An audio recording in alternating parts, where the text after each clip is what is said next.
Howdy ho, neighbors. I'm here to help you out with your homework for Module 5.2 of the worksheet, where you have to balance chemical equations. That's right. Now, what we're going to do for balancing chemical equations, I've got the first one done right here for as an example already. You should have a copy of that. I've noticed that all the other equations we've ever written, we've never used these great big coefficients out front, okay? So I'm going to show you real quickly how to do those, and I will tell you, some people get this really quick, some of us have to struggle a little bit longer with it. But if you want the systematic way to do that, then make sure you watch the instruction video. This one's going to be short and sweet to kind of show you how to do the handout, but you can use either technique you want. Alright, here we go. Let's take a look at number 2. And if you watch the previous videos, you'll notice that oxygen here has got a 2. But oxygen over here has got a 3 on this side of the equation, which means no matter what coefficient I put in front on this left side, it's always going to be an even number of oxygens. But this side over here is going to be odd, unless I put an even coefficient out front right here. So right now there's an assumed 1 in front of each one of these. Okay, remember there's no number there, you always assume a 1. So right now, 1 times 3 means I got 3 oxygens. I need to get that to an even number. So always increase the 1 up to the next highest even number. So I'm going to put a 2 right there.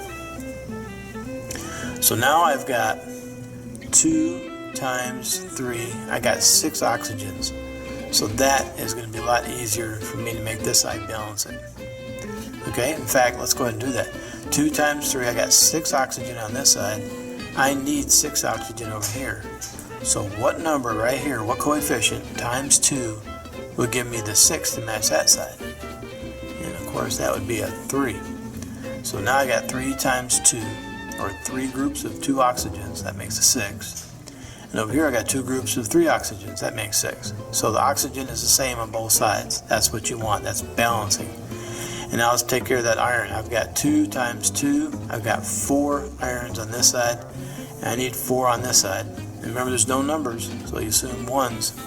So what coefficient times 1 will give me the 4 that I say 4 I got on this side? And of course, right off the bat, I'm sure you're saying 4. So 4 times 1 will give me 4 irons, 6 oxygen, 6 oxygen. All right, let's try a couple more.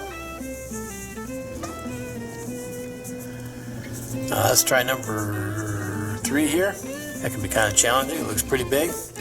And the key with these bigger ones like this, especially the ones that got these polyatomics, see that SO4? Remember, keep that polyatomic in one group. Don't try and balance those oxygens or those sulfurs. Keep this as one big chunk.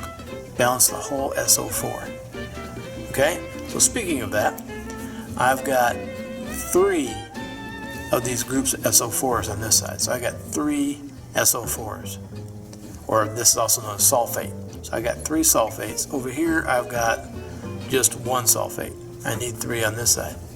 So I'm going to put a 3 right there. So now 3 times 1 gives me 3 sulfates on this side, and I got 3 sulfates on this side. Now let's see what else there is to fix. Bromine. I got 3 bromines over here, and I've only got 1 over here. But also, notice I've got 1 iron here and I got 2 irons there. Let's go ahead and make this side even, eh? So you've got 2 irons. Let's make this iron 2. So let's put a 2 right there.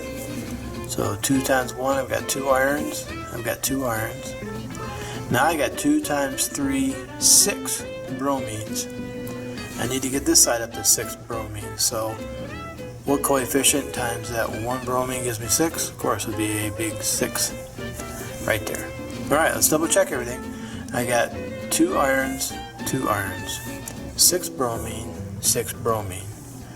I have 3 sulfates, 3 sulfates. And the last one is that hydrogen right there. I got 3 times 2, I've got 6 hydrogens. And over here I got 6 times 1, I got 6 hydrogens.